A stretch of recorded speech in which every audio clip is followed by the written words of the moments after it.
시청자 여러분 안녕하세요. 윤소희 전문가입니다. 자, 오늘은 토요일, 주말이죠. 자, 아시다시피 장이 열리지 않는 휴장일입니다. 자, 그래서 오늘은 당장 주가를 예측하기보다는 이번 한 주 동안 리가켄바이오에서 어떤 이야기들이 나왔고 또 이 종목을 지금 어떤 큰 그림 안에서 봐야 하는지 정리를 해드리겠습니다. 이번 주 제약바이오 업종은 환율과 규제 이슈, 그리고 연말 연초 포지션 정리까지 좀 겹치면서 전반적으로 부담스러운 분위기였습니다. 자, 그런데 이런 구간일수록 중요한 건 다 같이 흔들린 것처럼 보여도 구조가 전혀 다른 회사들이 있다라는 점인데요. 자, 오늘은 리가켄바이오를 ADC 시장이라는 큰 흐름 속에서 핵심 포인트들을 짚어드리겠습니다. 끝까지 시청해 주시고요. 도움이 되셨다면 구독과 좋아요도 꼭 부탁드릴게요. 자, 이번 주 제약바이오 업종을 보면 분위기가 유독 더 무겁게 느껴졌을 겁니다. 자, 이유는 단순한데요.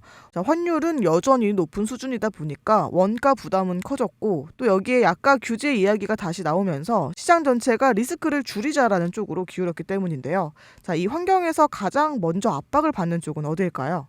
바로 내수 비중이 높고 또 원료를 수입에 의존하면서 가격을 스스로 조정하기 어려운 기업들입니다. 자, 원가는 오르는데 가격은 묶여 있다 보니까 매출이 늘어도 이익은 줄어드는 그런 구조인 거죠. 그래서 이번 주에도 매출은 괜찮은데 실적은 기대보다 약하다, 이런 이야기들이 좀 반복적으로 나왔었습니다. 하지만 중요한 건 모든 바이오가 이 구조 안에 있는 건 아니라는 점입니다. 리가켄바이오는 기본적인 사업 구조부터가 좀 다른데요. 이 회사는 약을 많이 만들어서 국내 병원에 파는 회사가 아니죠.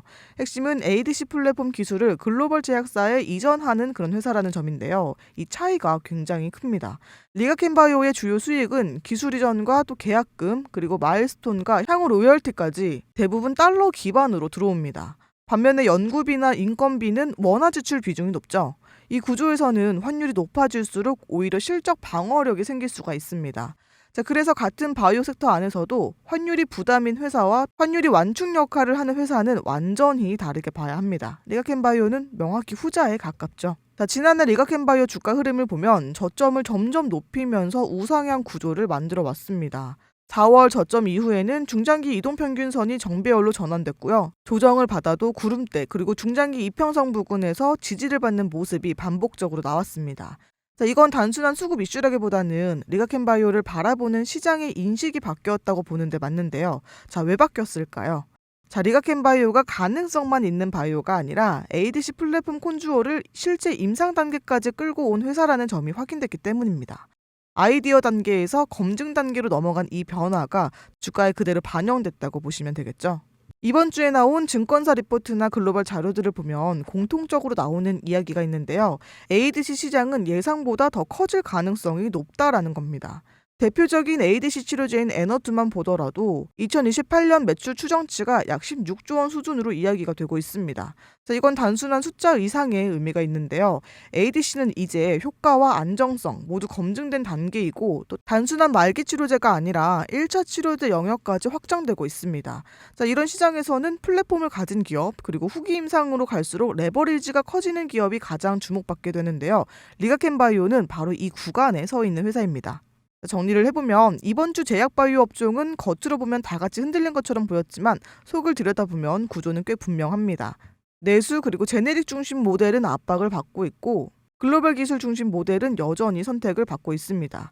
리가켄바이오는 이 두 갈래 중 어디에 서 있는 회사인지 분명하죠.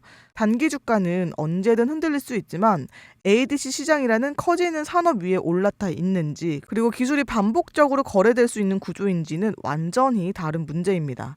그래서 오늘처럼 장이 쉬는 날에는 주가보다는 이 종목이 어떤 시장 위에 서 있는지를 한 번 더 점검해 보는 게 좋습니다. 리가켄바이오는 단기 테마주라기보다는 ADC 시장 성장과 함께 계속해서 체크해 볼 종목이니까요. 앞으로도 끝까지 저희 채널과 지켜봐 주시기를 바라겠습니다. 네, 이번 한 주 동안도 정말 고생 많으셨고요. 남은 주말도 편안하게 보내시길 바라겠습니다. 그럼 저는 다음 영상에서 다시 인사드릴게요. 감사합니다.